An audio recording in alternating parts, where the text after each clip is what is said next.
لكل عشاق السنيكرز وكل عشاق الكريم بروليه وكل عشاق المهلبية بكل أنواعها، يبقى الوصفة دي ليكوا بجد. اللي بيحب التوفي هيحب قوي الوصفة دي. يلا بقى نشوف مع بعض هنعمل الجمال ده ازاي. بجد كانت روعة، ما قعدتش كل اللي انتوا شايفينه ده في ساعتها، ما كملش بعد ساعة بالظبط كان خلصان.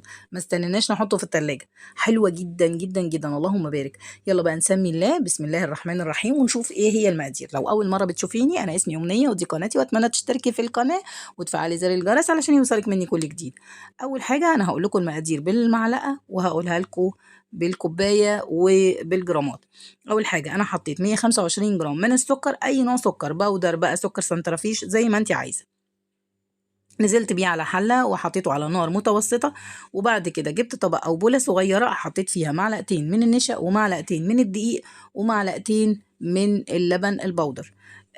كل الحاجات اللي انا حطيتها دي كانت بما يعادل 20 جرام من كل حاجه، 20 جرام من كل حاجه.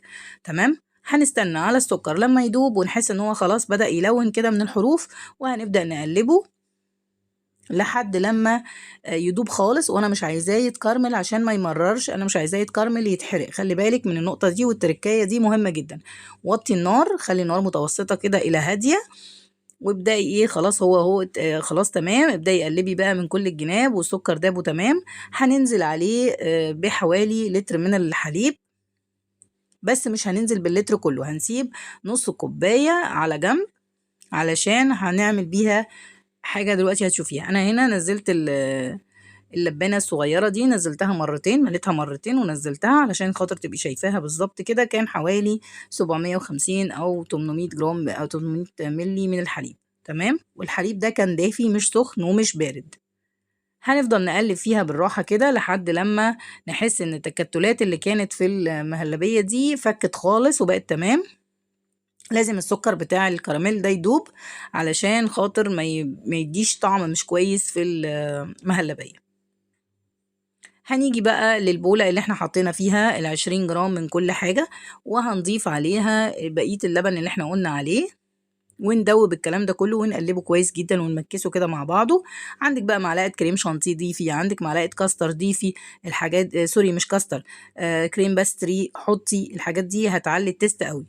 هنبدأ بقى نضيف عليها كيسين من الفانيليا، وندوب برضو الفانيليا كويس ونتأكد ان مفيش اي تكتلات. وهننزل بالخليط اللي احنا عملناه، وما تقلقيش من الدقيق خالص، مش هيديكي اي طعم ولا اي حاجه، هو هيدي تماسك كده وقوام حلو قوي وكريمي جدا جدا. هنبدأ بقى نقلبها لحد لما تبقبق، وبعد ما تغلي كده وتبقبق هنسيبها على جنب. ونيجي بقى ايه، لما نحس انها هديت نبدأ نغرفها في الاطباق.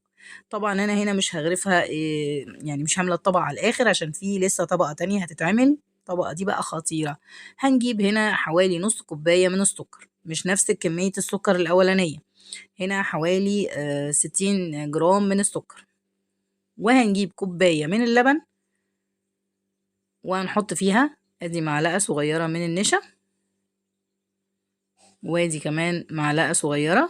وهندوب النشا ده بشويش خالص ولحد ما نتأكد ان النشا داب. وهنيجي هنا بقى للسكر.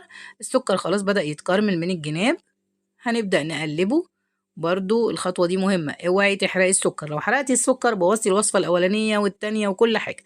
لازم يبقى لونه أشقر كده ذهبي. تمام. هتقلبي كويس جدا جدا لحد ما تتأكدي ان كله داب وتمام. وهتنزلي بقطعة من الزبدة حوالي 20 جرام، يعني قطعة صغيرة خالص من الزبدة. هنبدأ بقى ندوبها كده مع السكر بسرعة علشان ايه السكر ما يتحرقش مننا. السكر لو اتحرق خلاص مررت وهترمي الوصفة دي خالص. تمام. خلاص هنجيب بقى الخليط اللي احنا عملناه. لو عندك كريمة تمام، ما عندكيش يبقى تمام، اعملي الخطوة اللي انا هعملها وهتشوفيها دلوقتي حالا. هنزل بقى كوباية الحليب اللي محطوط عليها معلقتين النشا الصغيرين، معلقتين صغيرين معالق الشاي. خلاص الخليط بقى متماسك وفي منتهى الجمال. هنبدأ ننزل عليه بشويش، يكون الطبقة الأولانية هديت خالص، تعملي الطبقة التانية وتبدأي تغرفيها واحدة واحدة.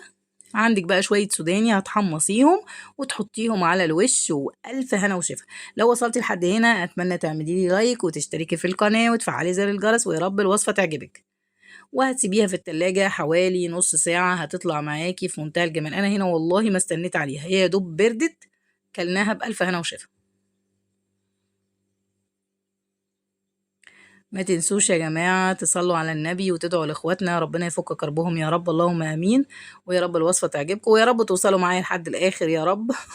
وأشوفكم على خير إن شاء الله في وصفة تانية، ويا رب وصفاتي تكون بتعجبكم. والسلام عليكم ورحمة الله وبركاته، واسيبكم في رعاية الله وفي حفظ الله. جربوها وما تنسوش تقولولي على صفحتي على الفيسبوك ايه رأيكم، واللي عملها وجربها يقولي كانت حلوة ولا وحشة. والسلام عليكم ورحمة الله وبركاته.